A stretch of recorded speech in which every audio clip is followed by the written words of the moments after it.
Got the best coaches in the game. We really ain't playing. We regroup up in the Slack chat where the coaches debrief. We be piecing these puzzles, occupy the chunk of the pie. Ain't no lie when we hit the block. Helmet's casket is high. You be seeing helmet after helmet, helmet after helmet. First place, second place, fifth place, eighth place, 12th place, 15, 16, 20. So many helmets, you got blurred vision. We got too many. Tick your check. Oh man, shit. They got us fucked up. Army, regroup. We pledge always to have that edge. We don't fire warning shots. Competition just dropped. We locked and loaded before lock. Whatever the time, yeah. Do you even correlate? Being the best requires a willingness to outwork your competition. There's always someone smarter, faster, sharper, more naturally gifted to come around.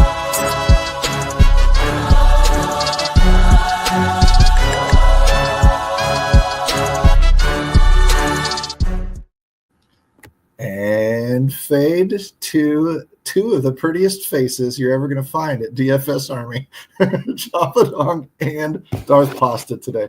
That intro was long. Hopefully it wasn't too long because after all, we're waiting for people to pile in. But it got updated. I noticed somebody updated it. It wasn't me. I have no idea who.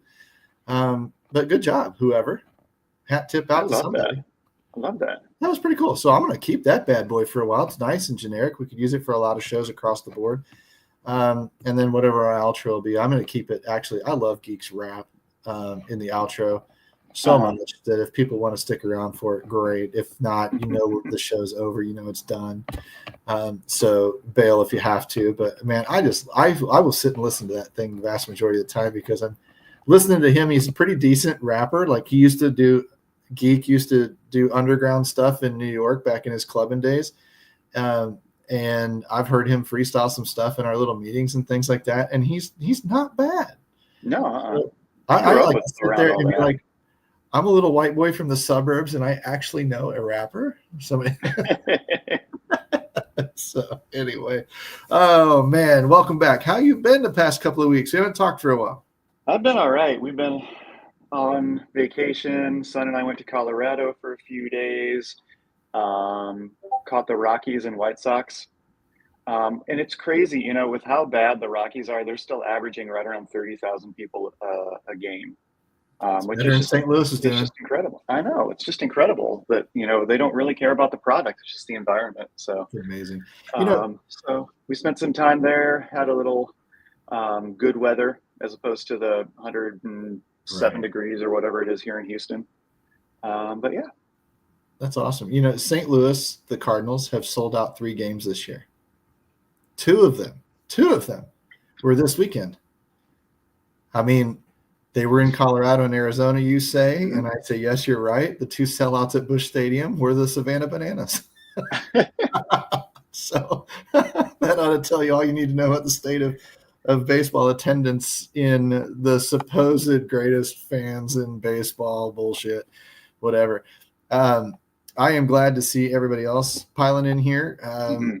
Quick note to the regulars. Yesterday's show is probably my fault. I had an opportunity a couple of days before to play golf at one of the more elite golf clubs in St. Louis, private country club since about the 1890s, St. Louis Country Club. In the early 1900s, they refused membership to August Busch because he was not Italian.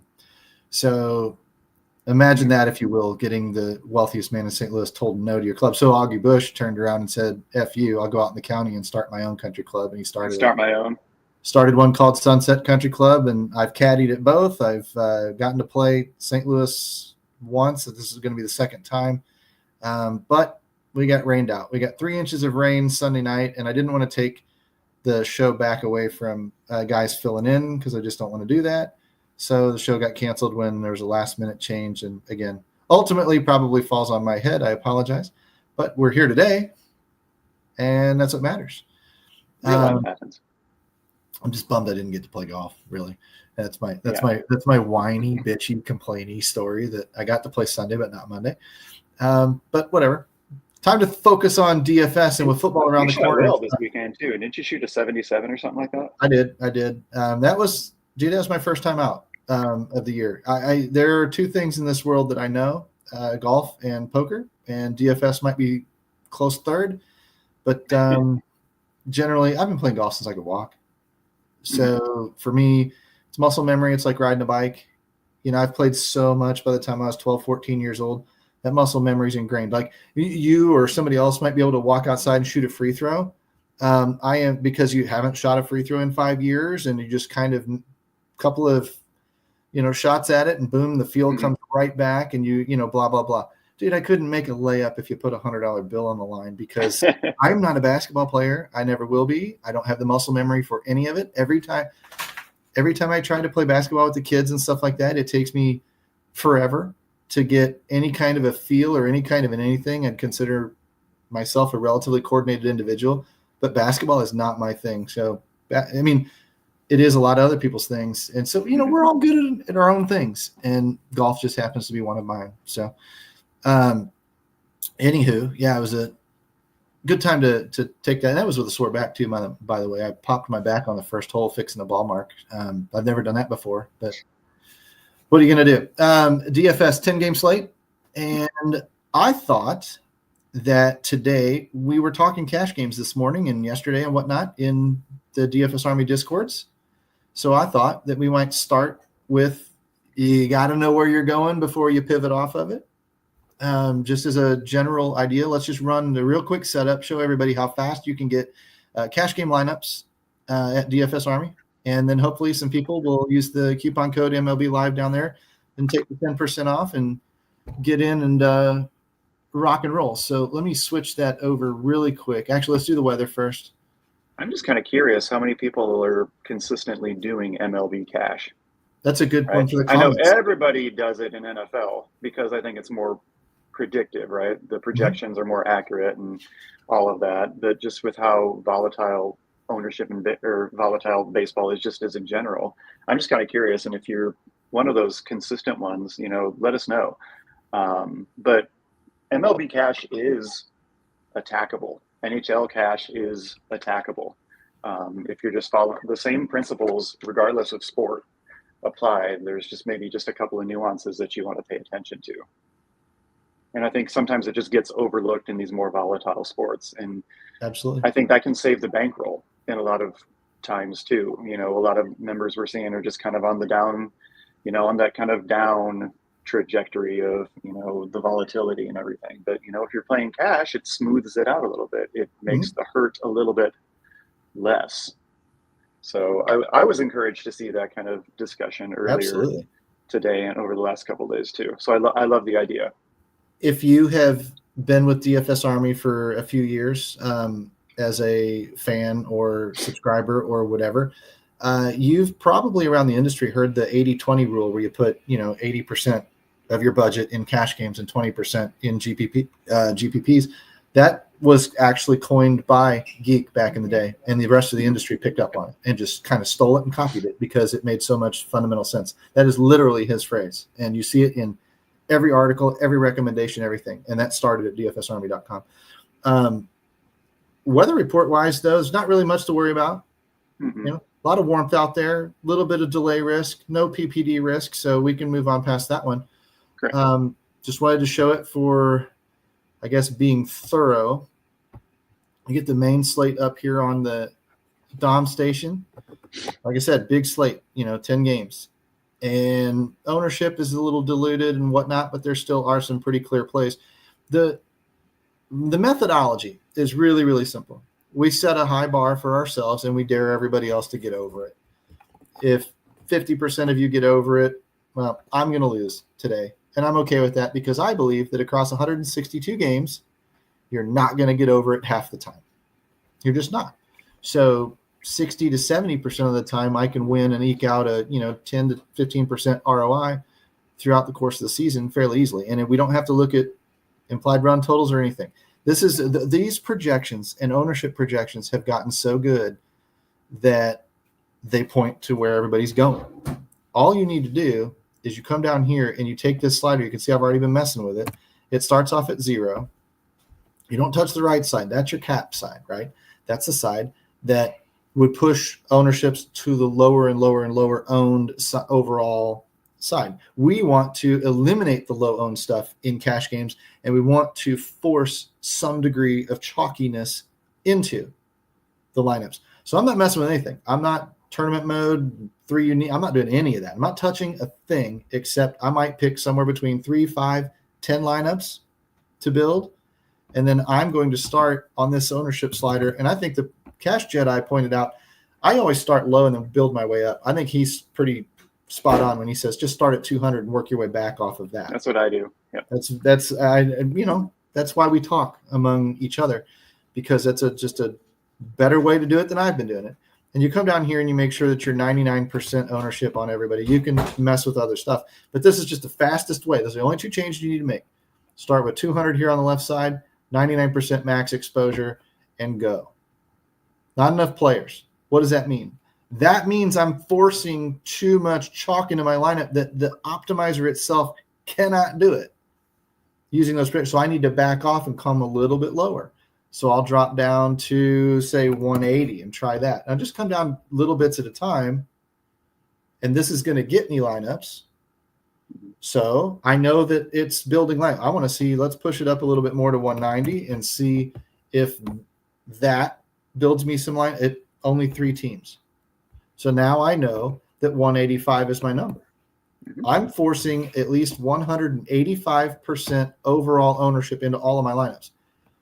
And by doing that, when I scroll down here, once it's done, I see here, percent owned 188, 186, 189. I know it can't build me over, 200. It can't build me more than about 3 lineups over 190. So I'm kind of in the sweet zone right now with these lineups. And all I really have to do is just pick my favorite. So, yep. Darth, walk through with me. Let me try and blow this up a little bit. There we go. Thank you. You're welcome. That number right there is the number we're looking for, percentage owned. They're all going to be in the 185 and higher range. Walk through with me. What do you immediately see in terms of cash game recommendations? And I'm looking right here. Yep. Well, first of all, and I want to go back to something you said. When you were running the minimum slider and we were at, was it 190 you were at, and it made only 3 lineups? And this is what I do too. If whatever it runs, it doesn't run the total number of lineups that I'm wanting to run, I'll move it back down 5%, because a lot of the time what it'll do, yeah, maybe it'll run 1 or 2 of the lineups, but one of the players in there is 1% owned just to make the math work. So if you back it up like you did, Chop, to the 185 or whatever it was, you get a much more consistent ownership distribution between all of the players, right? You're not just having that one dude that's 0.5% owned just to make the math work, right? Now you see that rolling on the screen. You got Harris down there at 4.5%, which isn't the worst thing in the world, but and we could figure out ways to get rid of that and make more of the players more highly owned throughout.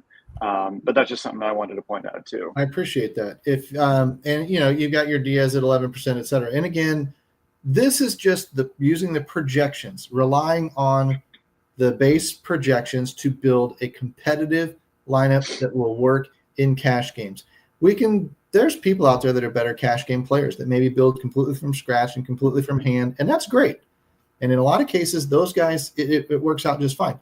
But for the guy who maybe struggles, or the guy who's looking for where to start, or is looking to reset his game and his system, this is where I would start. And you're going to see here, DeGrom and Gilbert are the 2 pitchers recommended most often, which those are probably your cash game pitchers. They're the 2 chalkiest pitchers. They're the 2 most highly owned pitchers. So it makes sense. If everybody else is going with them, go with them. They're not perfect, but they're going to essentially give you the best chances of competing on the cash game level tonight. Another thing that I can do here, you can see Jordan Walker is not projected in the lineup tonight. He's carrying ownership. He'll probably make the lineup, but he's not in there yet. And this 9 and this 8 place hitter down here, a lot of times this is where we're going to get some of that lower ownership. Yep. So one thing that I will do for people, in cash games, you want that opportunity at the top of the order. I would uncheck the 0 and maybe even the 8 and the 9 and maybe even the 7 if I can get away with it. And I'd run it again. And when it tells me it can't fit that player's in at 185 anymore, now I'm going to come down to 180 and see if I can't get a little bit more top of the order type lineups in there. I'm probably still going to keep floor in cash, and floor equals at bats. Floor equals at-bats and opportunity to get that. You don't need a home run. You need a walk. You need a run, an RBI, something like that. You need those extra at-bats as much as you get. And this lineup here is going to look a lot better than one with a guy that's not in the lineup yet and an 8 and a 9 hole hitter. Just sometimes it works out. The 8 and 9 hole hitter give you the salary relief to get a 1, 2, or 3 type hitter, and it works out. But you're going to find over larger and larger and larger sample sizes, if you can stay as much as possible in the top 1 through 5 in the hitting order, you're going to do okay. Now, there'll be times you get rid of a guy, pick up a 9-place punt, and then the rest of the lineup does better. That's nuance. That's not what we're trying to do here, to show the very basics of how you would get started to people watching. We're just trying to give you something to draw from, something you can do every single day and be competitive. You can then make your own change, talk to the coaches, go to the cheat sheets, make your pivots, do your things, but you're in that realm of competitiveness with any shark out there when it comes to these, cash type lineups. Yeah. And again, notice what we don't have with the position players. We don't have we don't have stacks, right? Not yet. Stacks aren't necessary in cash, and you kind of almost don't want them. Now, if they organically happen, that's okay. But I'm not necessarily going to go looking for a stack, right? Even if it, in some certain situations, if the slate is small and all of the ownership is literally on one team, well, then that's fine, right? But on a 10-game slate where the ownership is a little bit more spread out, I don't need to, because if I've got 4 or 5 from a team, even though they're highly owned and they poop the bed, well, I'm done, right? So it spreads out the risk a little bit while still staying within that overall chalkiness. And so we're seeing, 3 Astros, 3 Cardinals, couple of Mets, right? All teams that are all in good positions tonight, but you're not going too heavy, yet you're still carrying ownership with every single player on every single team that you see in those lineups. And that's what you want for cash. You want that balanced, owned, not crazy feel to your lines.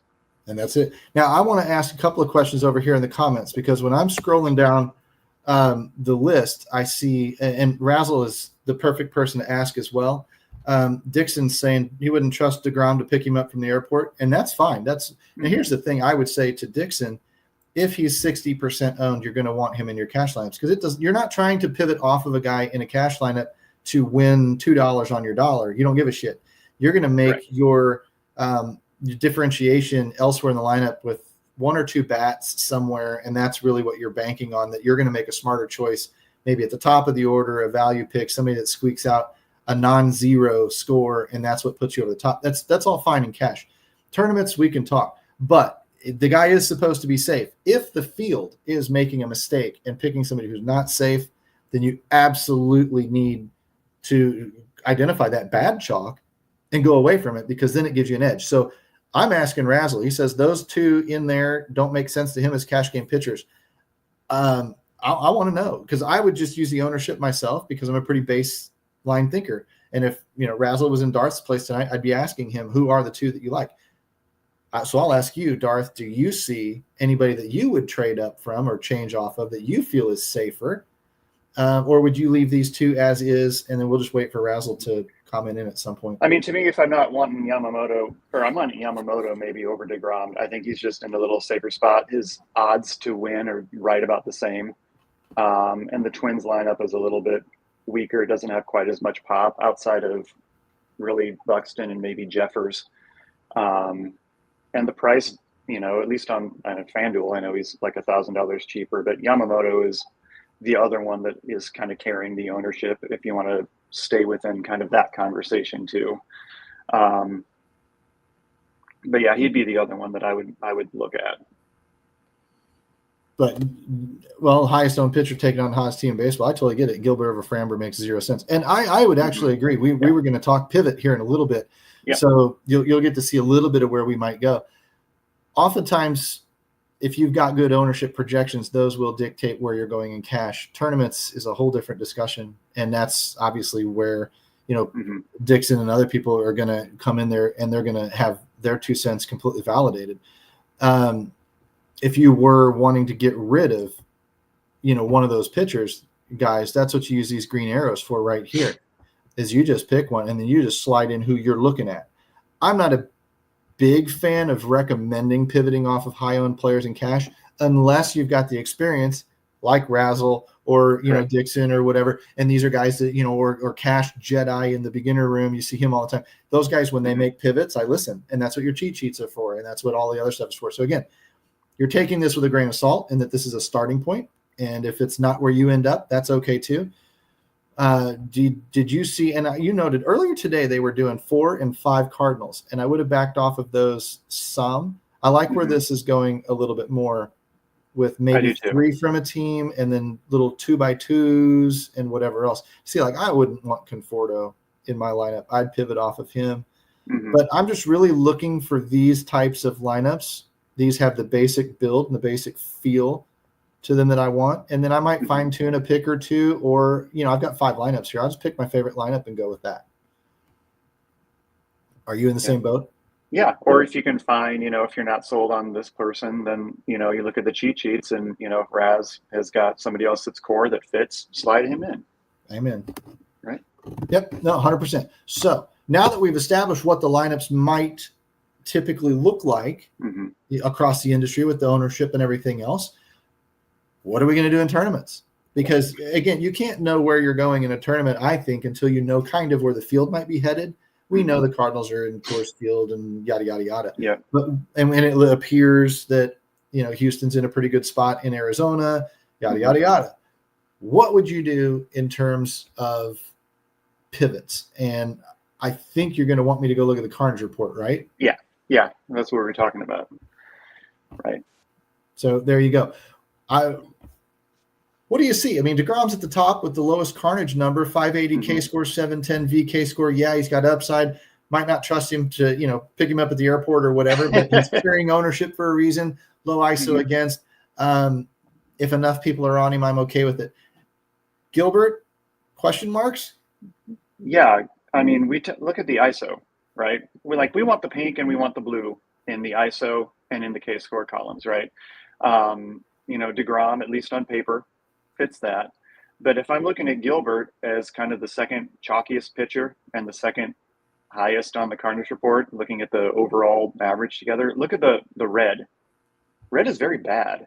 That's a big right? number. He gives up a ton of hard contact, right? ISO is the slugging minus the batting average that the players have against him. So that would be my first pivot. If I'm looking at a single entry, because a lot of people ask, how do I pivot and change for a single entry or a 3-max or, even a small field? That's where I'm going away first. Where would you go to? Just looking at that number.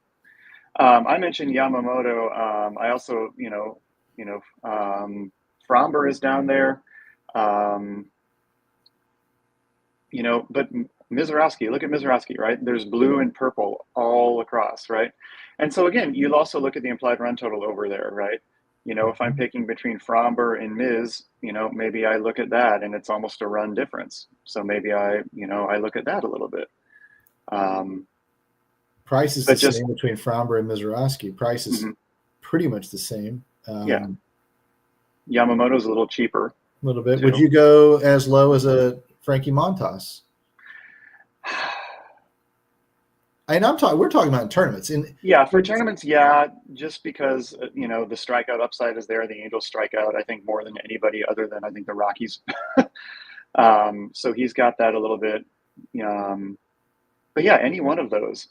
But again, this is an obvious, I think, outlier here with Gilbert and the red. But, those are the things that you want to look for when you're looking for how do I get different? Where do I get different?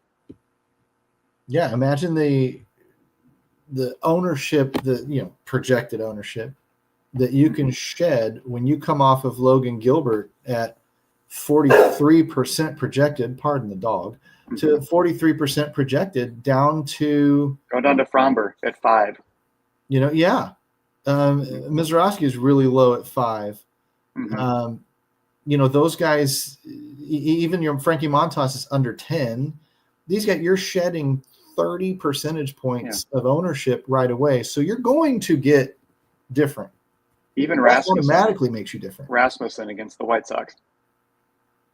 And look at how much money you save. Yeah, 100%.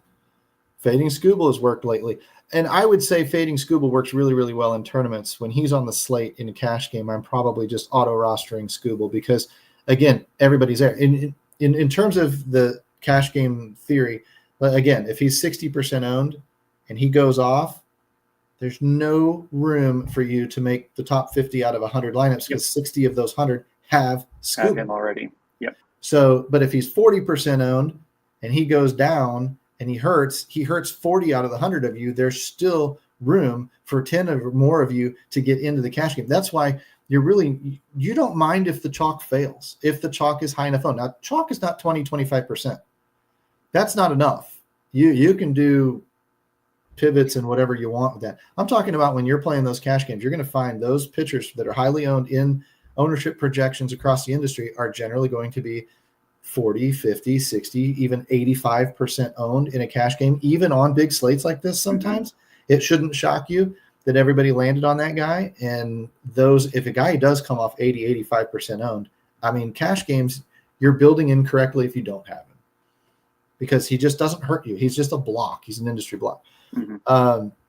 Razzle's saying careful with Rasmussen, might end up with 2 or 3 innings. Haven't heard an update on his innings cap. Good point. Good call. So I think it's obviously worth pointing out. But again, when we're looking at the Carnage report, if that was what we're saying, we've got all our cash game guys. We know it's DeGrom and Gilbert. That's, on paper, like you said. And then where's the pivot? Well, the first guy we're coming off of is Gilbert. If you want to come off of DeGrom, it's your turn. Come off of both of them. There's still a couple different great options.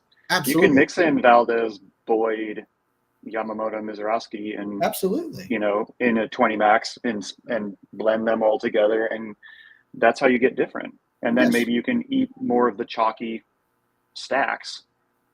Yes, 100%.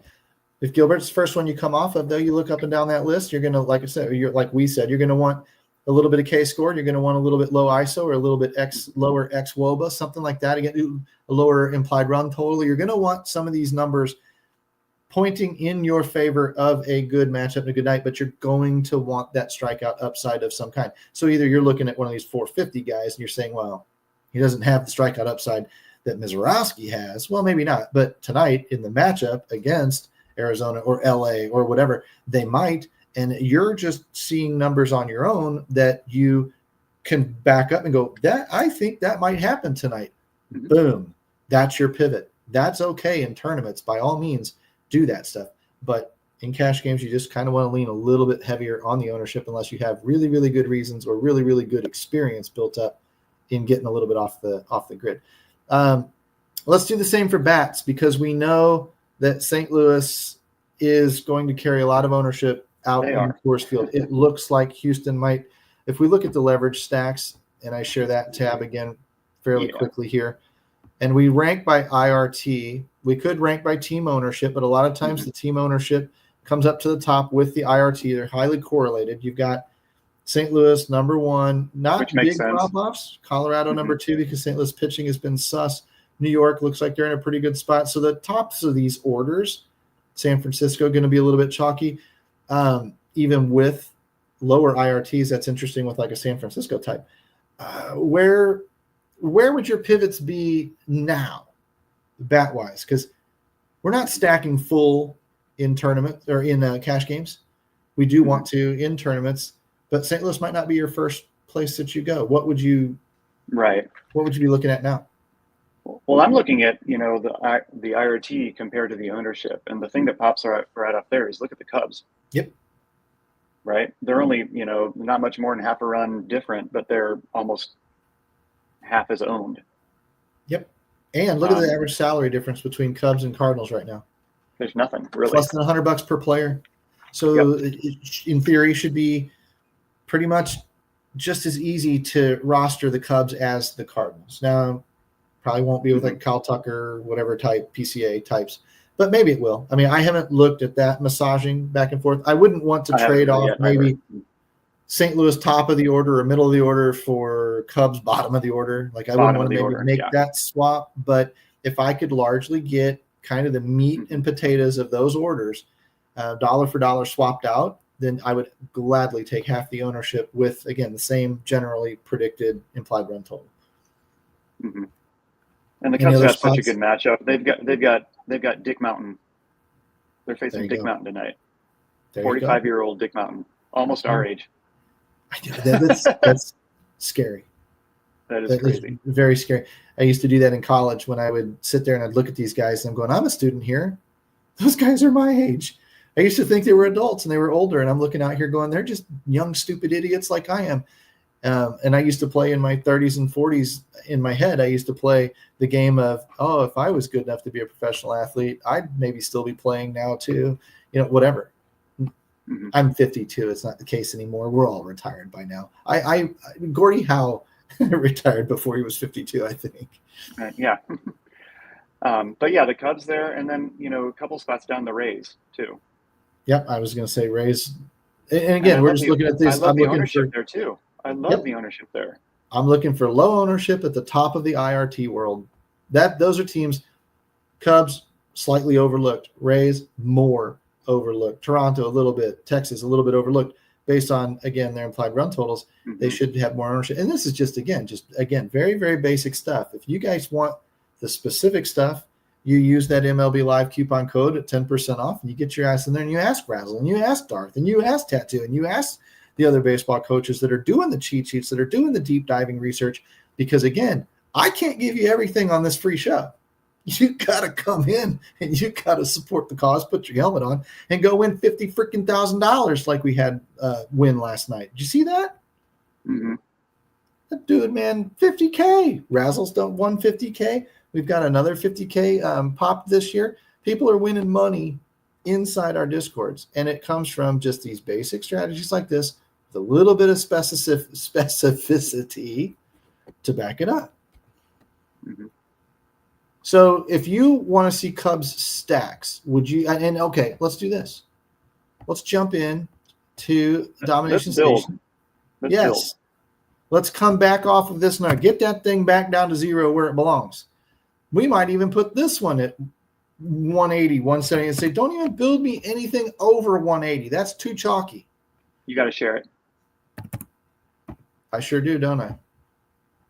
There it is. Thank you. But let's build about 10 lineups, 180 on the high end. That means nothing over 180, 0 on the low end. You want to build me a 9% lineup? Do it.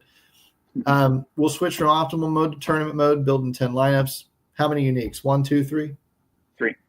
3 uniques. I'm not into forcing people. I save that more for football. We're going to get low-owned guys here because we're going to pick up low-owned stacks. The Cubs should do that, whatever. I would check back 8 and 9. Sometimes I do, sometimes I don't. But I'll check them back because we need the value. Sometimes it helps. Do you randomize? I do about 15% on each. 15 on each? Yep. And we're going to include our stacking numbers, right?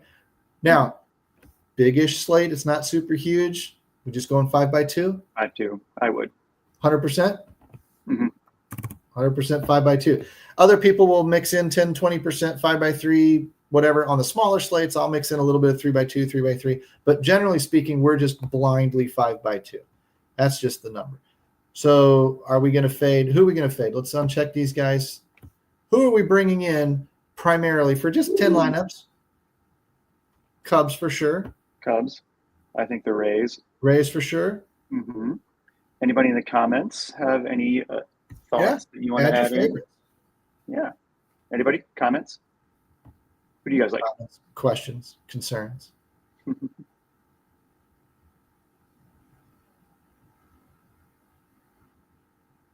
I love what Razzle was saying too. Like, I want to see what it's like without DeGrom and without Gilbert. Okay, we'll uncheck their asses. I mean, You know what? That's where we should have the controls to say I unfriend you, and we should just uncheck their sorry butts. That's a really, really easy one. What I like to do when I do pitching tab is I like to uncheck them all and then check back the guys I want. Yamamoto, maybe Boyd. I don't know. Scherzer, yay or nay? Meh. Meh. Fromber. You want Fromber? You want Yamamoto? You want Miz? You want Boyd? Staying away from Rasmussen? Yeah, just with the uncertainty of the. Any of these guys down here? You guys? Anyone going lock button on Eric Fetty? Anyone? Maybe a little Montas. Maybe just with the strikeout upside. Yep, got him. Anyone down here at the bottom? Any of the Woods Richardson or any I don't think we need to include these guys. That's 1, 2, 3, 4, 5 guys. Mm-hmm. So I might even change it and put about 80% max on there to force a little bit of shuffle. Yeah. Just so we can see the difference. Anybody comment on favorite stacks yet to add? Mets and Rockies. Oh, Colorado going against Fetty. Smart choice. Yep. And Mets. I like getting off of the Uber Cardinal chalk because most people are going to go to the Cardinals because they're better than the Rockies. Right. So let's do that. Let's do about 20% on one, no more than about 35% on everybody. And this is just a really easy way. We don't need to include everybody just to we're not building 150 lineups. We're just trying to get a couple of ideas in our heads. I like to mirror stack one, and then I can add in others. I know that Razzle likes to do mini stacks of everybody. Mm-hmm. Would you add back a few teams? Would you add the Cardinals to the mini stack side? You could, yeah. And maybe a couple of the other more chalky teams too. Like Houston? Like Houston. I think maybe the Giants and the Dodgers. Giants. Get those Dodgers. 6-7 chalk teams in there. Okay. So now you're going to get a varying degree. Now this is where the uniques takes over, and this is where the any kind of a player exposure cap or randomness really takes care of this on the hitting side. It will spread these teams out. You'll get some Chicago, Houston, Chicago, St. Louis, Colorado, Chicago, Colorado, Tampa Bay. You'll really get it mixed up pretty well. And we're going with the chalky hitting, the chalky stacks and everything, and you've said this multiple times, right? When you're trying to figure out how to get different, you kind of lump them together. You've got the pitching, you've got the big stack, and you've got the small stack. And you want to try to get different in at least one of those three areas. So by unchecking Gilbert and unchecking DeGrom, we're getting different in the pitching and kind of leaning more into the chalk stacks a little bit. Correct. And again, chalk is not always bad, right? Chalk is chalk for a reason. Chalk is the part that's supposed to do well. So you want to have a little piece of it if you can. 100%. But also find places to get different in a smart and intelligent way. Which is exactly what I think we've done here. Again, the cash game side of things is not prophetic. When you're talking about cash, you're looking at this going, well, my 6-year-old knows that stuff. Well, duh. Your 6-year-old could probably kick your ass at a cash game too because he's not overthinking it. Yep. That's the whole point. Now, tournaments is when we really start separating the men from the boys. So let's jam out those 10 lineups and let's go scroll up and down and see what we find. I personally usually will check who are the guys that are landing in the most of my lineups, right? Mm-hmm. Yamamoto, McNeil, Vientos, whatever. It looks like some Mets stacks overtook the higher side. You got a little bit of Cubbies down in here. And then I'm going to look at the stacks. Are my lineups stacked? I asked to build 10 lineups, so 3, 3, 2, 2. That's 10 teams, so they're all stacked. That's good. Sometimes the machine will leave a little bit unstacked. And then I'm going to look at the combinations. 3 Cubs, Mets, and then 2, 1, 1, 1, 1, 1. I love it. All the ones. Mm-hmm. I'm trying to win a tournament. I'm not trying to run away with the min cash. So when I'm trying to win a tournament, I'd really rather not see 3. I'd rather see 1 or 2 combinations of freaking everything you can possibly think of with these teams and hope that one of those combos is really, really the nuts. And if you go back to stacks, you can kind of judge that a little bit. Because if you're looking at the 2 stack side, look at how much you got with the Mets. Yeah. And so maybe you lower that right now. I could go right back up here. I can take this Mets side and say 25%. Mm-hmm. And then that's going to cut out my mini stacking side. And you can make 10, 15, 20 runs. People, VIPs, and especially the good guys that are really good at these sports, will spend hours in the domination station running it again and again and again and again and again until they get something that looks like what they envisioned in their head. So if I go back over to your stacks side, now Chicago's 40%. Mm-hmm. You want me to go tap down Chicago a little bit? Yeah, just see what kind of blend we get. Run number 3. Back down to 25%. You go. And let's see who pops up to 40% now. Somebody probably will. And again, this is all personal preference for you, but this is how you put your spin on how you think the slate is going to go, right? If you're all about the Cubs tonight, then you leave it at 40 or you jack it up or whatever. But if you want to blend it a little bit more smoothly, then you do exactly what Chop's doing. And that's how I'm going to get different than you, and I'm going to get different than Razzle, and I'm going to get different than Dixon, and I'm going to get different than, all the guys that are in the chat. We're all going to be different because we're all going to do little tweaks here and there that are going to really separate us from each other. So if we scroll down and again look at those combinations now, 2, 2, 2, 1, 1, 1, 1, Look 1. at that blend. That's more of the smoothed out that you're talking about. Pretty good. And you could probably do that across 20 lineups or 50 lineups. The more lineups that you want to build for 20 max and 150 max type tournaments, the more you're going to incorporate other teams. You're going to come back up on the main stack side and say, well, add this, this, this. On the secondary stack side, add that, and then blend them together. But you're kind of getting the idea that you're not getting too much heavy exposure to any one combination. And don't forget, if you are maybe looking at this as a way that you would build for tonight, you're fading DeGrom and Gilbert. You might go back and sprinkle them in a little bit. Yeah. Put a 10% Give them 5-10%, on them or something, and at least pick up on them a little bit, and then use these other combinations to kind of go from there. This is, again, just we're doing this for, I don't want to call it educational purposes, because a lot of people out there are smarter than I am. But look at the total ownership, 56%, 95%. Of course, it's going to vary a good bit, 89%, 53%. Right. Who do we see? I mean, this lineup here, it gives us right there, Valdez, Boyd. Okay. Both good spots. 5 Rays, and it's a 2, 5, 7, 8, 9. It's not the worst. 5 whole guys a little bit out of whack, but I mean it's fairly covered, decent coverage. Vientos is a one-off. You may or may not like that. And then your little mini 4-7 stack. You might not like Beck or Doyle. You might rather have a Tovar or something like that in there. Fine, play with it. But this gives you an idea. That's kind of what your Tampa, Colorado stack might look like. There's 5 Mets with 2 Rockies again. The 6-8 out of the Rockies. Sean Murphy is your catcher. And then what? 1, 3, 5, 6, 9. 9, 1, 3, 5, 6. You're only missing the 2 and the 4. That's a well-correlated stack. You have a little wraparound with a 9. Yep. Well-correlated stack. There's Cubs and the Mets. 5, 6 in the Mets. Perfectly correlated there. No gap. 1, 2, number 4, 2 hole 5, hitter. 8. Jacob Wilson. And then what? 1, 2, 4, 5, 8. 8. Look at that. 8, 1, 2, 4, 5. Again, 2 gaps. Yep. You're missing the 9. You're missing the 3. Everything else is wrapped around and perfectly correlated. Again. And none of the ownership is even half of what our cash lineup is, which is exactly what you want for these tournaments. Correct. There's more Cubs Mets. Now, that might be one of those double combos that you might change out the Mets and say, okay, I'll do Cubs and Rays or Cubs and St. Louis or whatever. And you might switch that out a little bit yourself. But Soler as a one-off is not bad. I'd like him more a couple of years ago, but he'd be 5K. Right. Yamamoto, Boyd again. What do we get out of these? Mizorowski, Valdez. Yep. Yamamoto, Boyd. And that might be the difference in these between these Cubs and Mets stacks. You might have Cubs and Mets largely intact. Yamamoto, Boyd versus Mizorowski, Valdez. That's your change.